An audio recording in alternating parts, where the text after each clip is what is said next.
Hi guys, and guess what? Finally, the review of the TRN BAX or BAX or whatever you want to call it. Anyway, what is the TRN BAX? Well, to put it simply, it's the attempt at TRN to enter the big boy game. And by the big boy game, I mean to do something really and truly serious in terms of an IEM. It's a Tri-brid employing two Sonian ESDs, Series 1 29689 Knowles BA driver, and a 10mm dynamic driver. And yeah, it's been an IEM that has been a long time in the works. It was something that was developed over quite a lengthy period of time, and I'm not gonna hide my excitement and enthusiasm with regards to it being released. I've always been a fan of, let's say, the original Tri-Fi brands, KZ and TRN, and irrespective of the issues that some of these companies have been having, the reality is most of us started our Tri-Fi journey with their products, and they do have a lot of products which are nothing special, but occasionally they do have some products which are very special, and TRN is such a brand. I mean, the V90, the original TRN V90, fantastic IM, 1+4 hybrid, very nice. I'll be making a video soon where I talk about some of these older IEMs from some of these brands which are kind of under the radar, and not many people really knew about them or gave them the attention they deserved. But the TRN V90 was one of them. The V90S, its successor, was also pretty decent. The MT1 as a budget IM was absolutely fantastic. The original TA1 as well was a pretty decent IM. So there has been, they have been able to, over the years, have products which are interesting, and the BAX is one such product. Anyway, just a quick run through the box. Very typical of, let's say, the latest products of TRN in terms of the unboxing experience. Personally, for an IM that costs over $300, I would have liked to have seen the same way that for the V90, for the VX Pro Tiger Edition, which I have over here, they gave a carrying case which was red, and some attention was paid to the overall accessories. I would have liked the overall accessories here to have also been slightly better. Fair enough, it brings plenty of tips, so there's no shortage of tips. Foams, two types of silicones. It brings one of the newer cables which has the interchangeable ends. In this case, I've got the 4.4mm one, 16 core. So yes, cable and tips, it's fine.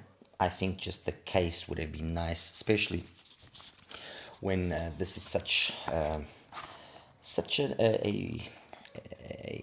ground breaking or ground setting or a novel product for TRN. So it would have been nice if they would have added a bit more in terms of the overall accessories that the IEM brings.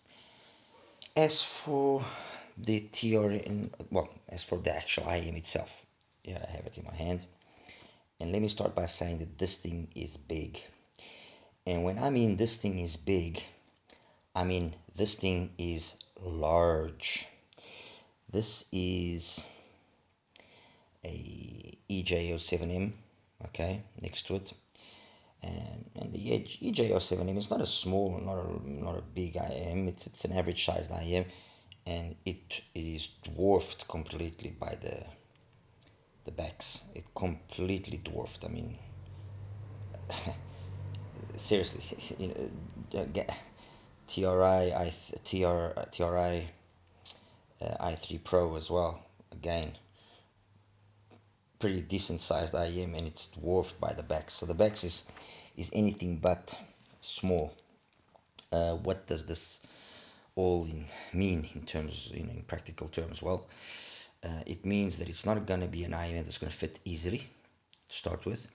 I mean, I usually don't have much problems, and this thing sticks out of my ears like I've got headphones on, and not IMs. Its weight again is something which is not an easy thing to deal with, because it's an all metal construction, built like a tank. I mean, I think I could run them over with my car and these things wouldn't break. That's how tough they are in terms of their overall appearance. I mean, don't get me wrong, but the construction is flawless. It's beautiful. It's really something else. Open back design, the faceplate is gorgeous. I mean, no expense was spared with regards to how its looks are, and in that aspect, my congratulations to TRN. They really did something really nice. Yeah, I think that the inscription of BAX on the IM, perhaps that could have actually been done by engraving it instead of being a kind of a print. I think that would have added to that extra class that the IM exudes. But hey, it is what it is. I mean, they decided to do it this way, so I respect that. But this is, I'm just giving you my opinion. So fit is going to be a bit of an issue. The weight doesn't help. So tip selection will definitely have to be a careful one. I tried all the tips. I measured it with all the tips. In a while when we talk, I'll explain. And I ended up just leaving the white stock ones in large, because these were the ones that I can actually fit into my ears and have the IM stay put and not move much. Having said this, these are not IMs that you would necessarily go and run with or do something, because they are going to fall off unless you have huge ears which can actually enclosure or engulf or swallow the IM to a certain extent. These things are going to fall off. Yeah, and that about basically covers in terms of its overall appearance and fit and so on and so forth. Of course, isolation will be very much dependent on how they fit. If you get them to fit properly, and with these tips, for example, I actually got pretty decent isolation, so not an issue there. The one thing that I was actually quite surprised, especially because it's an open back design, was there was some driver flex. Not always, but there was some driver flex, which I was a little bit, and it was unexpected. Let's put it that way. It's got a vent there. It's got a huge open back. I really can't understand why that is. Anyway, that's that part. So, what we all want to know, what does it sound like? What can we expect? Well, the main comparisons here are going to be with the TRI i3 Pro and with the Shure EJ07M. I could have added the variations. I could have added a few other IMs to this equation, but I just thought these two made sense. Why? I'll explain. Because the TRI i3 Pro, it was, until the BAX came along, the cheapest Tri-brid you could get. Fair enough, it's a planar, a BA, and a DD, but that's still, for me, that's still a Tri-brid in my books. While, most of the Tri-brids that we now see in the market are all with ESTs, but that's a Tri-brid there. And the EJ07M is probably in terms of the more high-end Tri-brids, it's probably the better one. Some will argue that the variations is as good, if not better. I myself have had periods where I actually thought the variations was perhaps superior, But after, listening to the EJ for such a long time as I've been doing, and getting acquainted with it better and so on and so forth, I get the magic that the EJ07 has. I get it, I understand it, and it is a superior IEM to the variations. And keep in mind that by saying that, I'm not saying that there's a huge difference, no, but I think that the variations loses to the EJ07 in the fact that it's not able to give the same amount of mid bass that the 07M does. Having said that, some can argue that there's an extra amount of clarity up top that initially when you hear the EJ07 seems to be very, so you have the sensation that the ESTs are somewhat asleep. But no, once you really get into listening to it and brain burn occurs, whatever you want to call it, you actually do see that the EJ07 has plenty of detail up top. It is genuinely a fantastic IM. And now we've just had the Lava edition, which is a collaboration, launched, and I don't know really if the Lava is superior. At least when I look at my EJ07 and my graph, and I've spoken to a few other people, some have actually come to the same conclusion, that the Lava, yes, does have a slightly different tuning, but does it make it better than the base 07M? Probably not. Anyway, on to the sound. Oh yes, just before I start talking about the sound, I've also got here the VX Pro, the Tiger Edition. And why the Tiger Edition and why the VX Pro? Well, because it's probably, after the V90, it's probably V90, V90S, let's put it that way. It's probably the better IEM under the $100 bracket that TRN has launched. The VX Pro, the original one, was okay, but it was just too shouty, shouty is a strong word, but just too forward, and it made it fatiguing. This one, they did a slight retune on it, and I reviewed it recently, and I said that if initially I was having my doubts whether or not it would be a worthwhile upgrade if you have got the V90 or the V90S, now I do wholeheartedly say yes, it is a worthy upgrade. It is. Of course, all of this holds itself true and stays true if you are not a person like myself that likes playing around and trying to improve the IEM, or trying to improve his I try and understand the point of view of all the engineers of all the brands and how they tune their IEMs. I try and understand, and I try and respect. And fair enough, there are cases where I just can't understand, and for me they're just badly tuned in, period.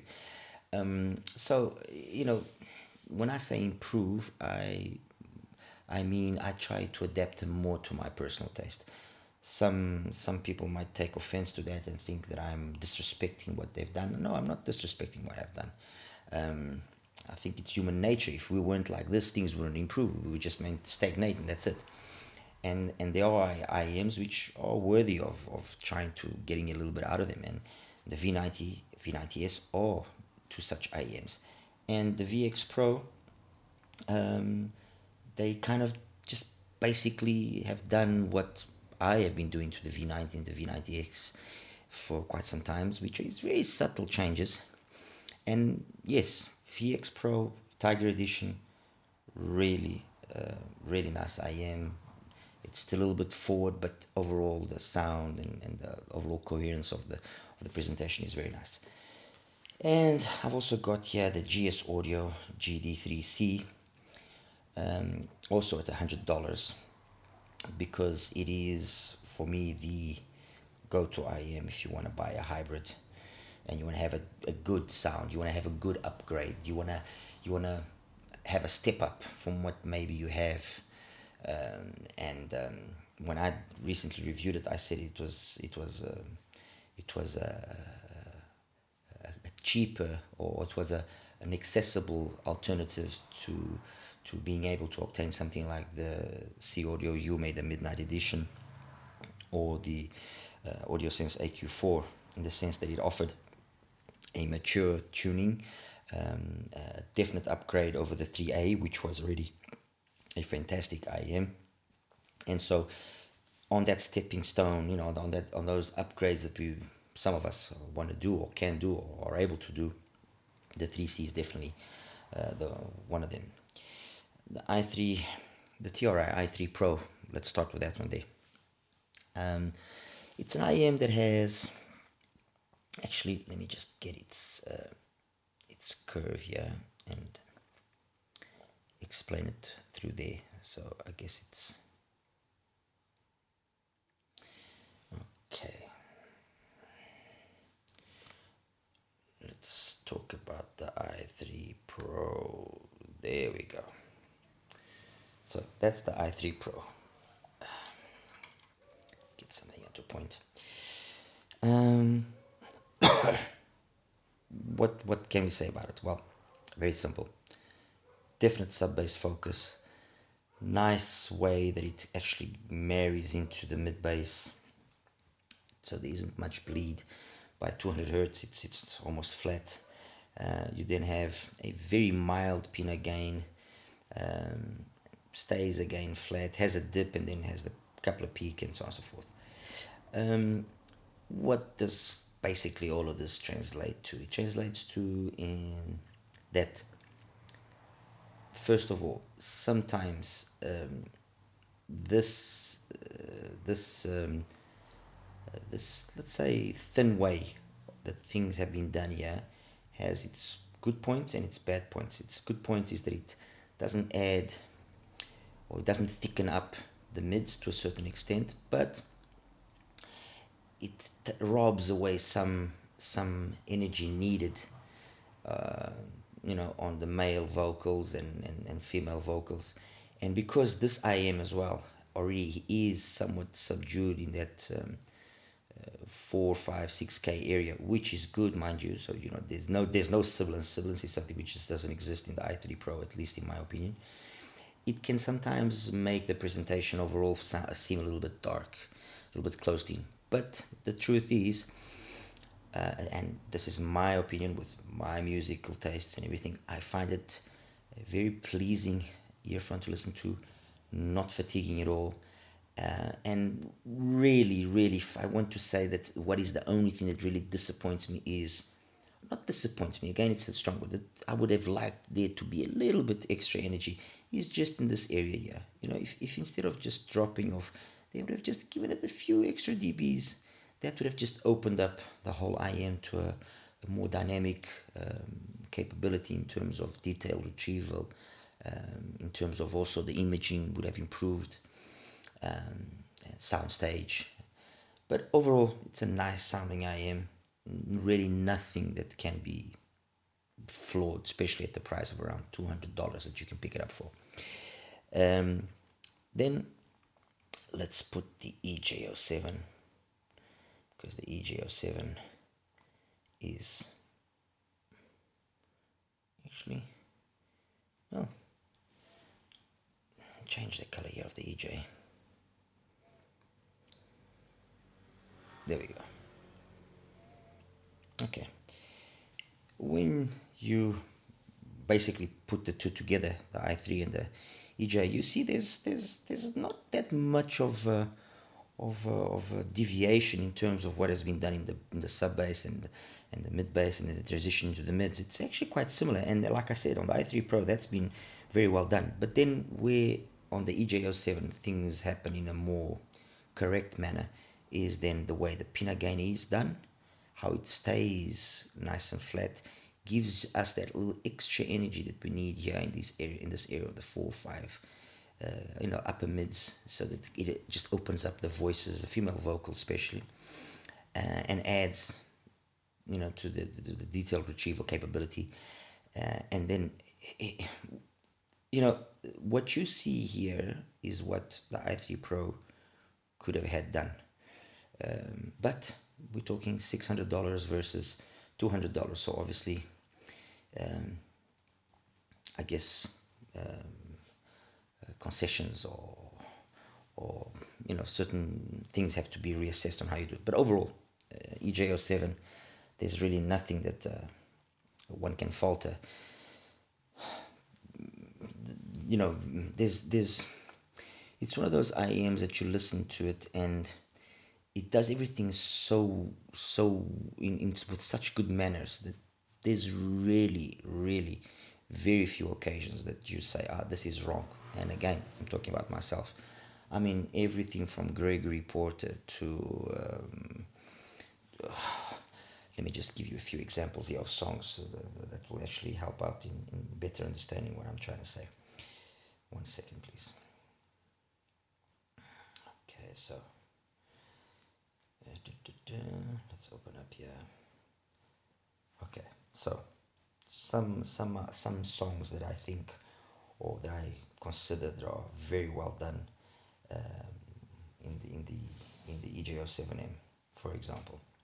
As I was saying, Gregory Porter, his voice is it's spot on. Holding On, for example, beautiful. The way the impact of the bass drum is done, everything, the cymbals, everything is just on point.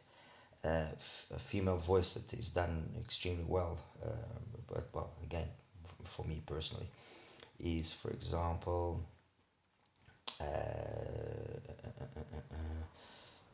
Here But I'm Gone from Vanessa Fernandez. Amazing. You just have to listen to the song to really appreciate it.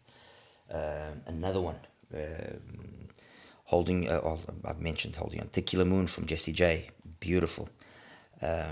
Even with things which are more dynamic, I mean, you look at or you listen to, for example, Latch from Sam Smith, very there's nothing really. You listen to it, at least I listen to it, and everything is just the tonality is right, the timbre is right, beautiful. If you want to things in terms of more detail and how its capability to retrieve details, A Lover in Berlin from Carrie Bremnes, amazing. Again, you have to listen to the song to really understand what I'm trying to say. Another one, Still Dreaming from Ravina, very well reproduced once more. One last one, let me see here, Elephant from Carol Dubach, one of the songs that I usually listen to. Again, the EJ07 does it flawlessly. Okay, so let's finally, because I've been talking here for 20 minutes already and I still haven't talked about the backs. Okay, let's start by actually putting the stock graph on. And this is a stock graph of the backs. And straight away you look at this and you say to yourself, oh my god, what is this? V gone crazy? I mean, we're talking almost 15 dBs. And I'll be honest with you, it's not as bad as it looks to start with. However, and I will be honest, I had to do a small little change to it to make it at least bearable, and bearable in the sense that never have I actually seen, up to now, I've not seen an IM with so much potential and to be let down by a tuning which I totally respect the gentleman that tuned it, but I think that he perhaps did not have a full understanding of what is available in terms of tri-brids out there, and he could have very well just made some very fine adjustments and this thing would have been a total beast. The first thing that I want to call attention to is this crazy amount of bass.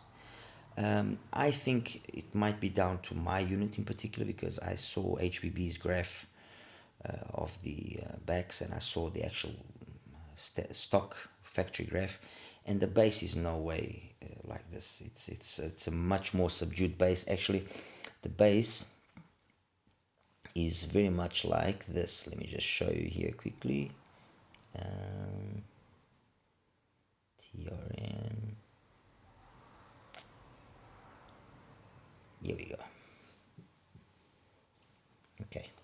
the bass of well, the bass that apparently the BAX has, well, at least HBB's one has, is something that supposedly is more like this. So this is actually the curve of the VX Pro Tiger Edition, and if it had this bass, this is the first thing that I want to call your attention to. If the BAX had this bass and nothing else was done to it, but just this amount of bass, it would be a totally different IM, totally different. It wouldn't be overbearing like it is, because in some songs, yes, all the bass is nice and it's engaging, but in the majority of the times it just becomes overwhelming and it just becomes fatiguing, and you just hear this boom boom boom boom, boom all the time, and it just robs away from all of the detail. And when you listen to the BAX in stock format and you compare it, for example, like to the VX Pro Tiger Edition, there's really nothing that would make you choose the BAX over the VX Pro. And I'm sorry if the people from TRN don't like me saying this, but that's the reality. That is the truth. The TRN, the VX Pro Tiger Edition, stock, compared to stock to a BAX, is a better sounding IM. It costs a third of the price, and it sounds more coherent. It's more balanced. There's this, to start with, it's actually quite flat when you compare to all the valleys and peaks and everything that you get on the BAX, which I don't understand. But the main reason why it's just more correct sounding is that it doesn't have this huge amount of bass here. And like I say, I could have just been unlucky and my one just, I don't know, it's just got more bass. Because HBB's one, like I said, I saw his graph and he's got the same bass as the VX Pro, yeah, like you see. So that's the first thing, which I think is a pity. And if that had been more carefully tuned and more attention had been paid to that, the mids would have opened up in a completely different way. There wouldn't be this congestion that you find in the male voices and in the female voices. It would just be a completely and totally different IM. Okay, that's the one thing. Then let me just take the graph here out of the. Okay. Sorry. Okay, I'm just going to put here the graph of the EJ07M so we can make some comparisons. And then we come to this, which is, and if you actually look, the less amount of bass that the EJ07 has is basically, and just for the sake of comparison, is basically kind of the bass of the VX Pro Tiger Edition. There's just a little bit extra mid bass over there, or bleed, or whatever you want to call it, but the EJ07 has got the perfect balance of sub bass to mid bass and transition to the mids, and that could have easily been done in the BAX. The hardware is there. It's just tuning. I mean, it is just tuning. Then the way that things go up into the upper mids and everything is all okay, fine. But then why do we have to have this crazy peak here at 5? Why? It just spoils things. It just makes, female voices shout at you, and songs which are actually pleasurable to listen to, and then you want to put them louder. You don't want to do it because it's just trying to kill you constantly. Like, for example, you hear 80s from Bruno Mueller. It's a nice song, the guitar, everything, and you just cannot crank it because it's gonna hurt you. It is. And then fair enough, you have this extra information, yeah, around 8, 9, 10k, and it seems like everything over there past as well. 10k is almost kind of where things really, I mean, that's fine. It's just this area here that should have been addressed more carefully, and less space. Those two things taken care of, and I would have absolutely no problems in saying go out and buy a BAX, because it is definitely a decent Tri-brid. deserving of a crown or of a position as the best budget tri-brid you can buy. That's it. Come on. This is not a difficult thing to do. So, as I said a few minutes ago, it was just killing me to have to listen to the backs in this manner. So I decided, now I have to do something, and this is what I did. Let me see if I can put a decent color that will show. Let me put it green. There we go. Okay. So I did this to it. There. I'll actually take out the EJ for a second so we can just compare it to this. So the green line is a little simple mod that I did to it. And what is that simple mod? I just basically added a 350 grade filter to the nozzle. Fine. I wasn't able to do away or to reduce or to tame the 5K peak, but I was able to tame the peaks and whatever was wrong past that, and overall this became much nicer to hear, much nicer to listen, not as sibilant. It just became nicer, period. I was able to drop a little bit here, the 2K area slightly, and the rest basically remained the same. Nothing changed in terms of the bass. So at least I made it less shouty is not the right word, but less aggressive up top, and easier to listen to. Although having said all of that, I had to really understand what the potential of the BAX was. I actually had to drop it with an equalizer, and I dropped the bass about 5 dBs, and yes, it just opened up things completely. And it just goes back to what I was saying. It is as simple as just drop the amount of bass. And let me just take away this one and just put the EJ07 graph here so we can compare. So just drop the amount of bass in terms of tuning. And like I said, maybe it's just my set, but just drop it 5-6 dBs. Drop it. It will change the whole dynamics of this completely. And then that transition, because this 5K peak here for me, I attributed to the 29689, and just drop it slightly. Just bring it down a little bit. Leave the rest. Make the marriage between the BA and the D and the DD in that part there. Just improve it slightly. It's not going to be difficult, people. It's not going to be difficult. They have the know-how, the capability, they have everything. Do that, and the BAX is really worth it. And look, that's basically it. I don't want to sound like I'm trying to bash the BAX or try to, that's not my intention here. I'm just trying to show that the BAX is an IEM that has a lot of potential. It's got all the right hardware, beautiful construction, and I think that its only real flaw was that it was tuned in a manner which is not ideal.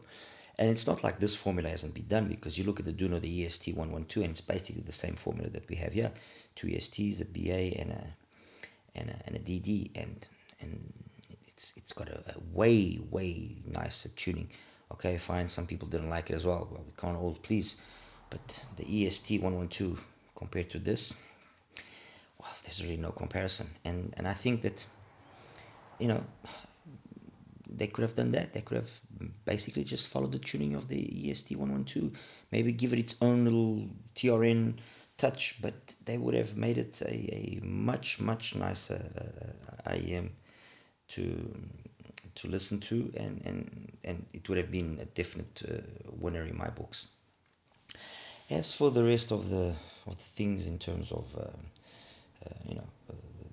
the sound spectrum, like I said, the bass is a little bit excessive, and that kind of just spoils things in the mids.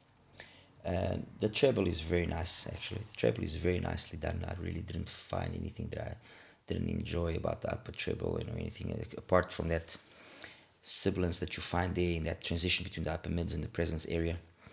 The rest is actually quite good. Technicalities wise, soundstage, imaging, and detailed retrieval. Look, they are decent. If we were talking about a $100 IEM, yeah, they're fine. We're talking about a $300 IEM, no, they're not fine. Um, and again, the only problem here, really, for me, in my opinion, is just this slight I'm not gonna say it's a mishap. This slight different way of wanting to have tuned what could have been a winner of an IM, honestly. And like I said, a real pity. This could have definitely been an IM that would put TRN in the books, make them stand out among the other, more budget orientated tri-fi brands, and unfortunately, no. I really hope that they don't feel offended by or anything that I'm saying here. That's not my intention. I'm just conveying my opinion, and showing that they could have done a slightly better job. That's all. Anyway, guys, this has been a really long review. Hope you at least took the time to see it all the way until the end. And unfortunately, I will have to say that no, this is not a rec. If you want to get a budget Tri-brid, without a margin of a doubt, try i3 Pro is still a superior IM. It has its flaws, but I take the darkness that it has any day over the excessive warmness and excessive and the shoutiness that we get in the backs. So budget Tri-brid still, for me, maintains itself, the i3 Pro. As an alternative, if you want to maintain yourself as a TRN aficionado, then VX Pro Tiger Edition, or then if you want just a really decent sounding hybrid at a good price, well, GD3C. No, it's a no-brainer. Okay. Anyway, guys, thank you. Take care. Bye bye.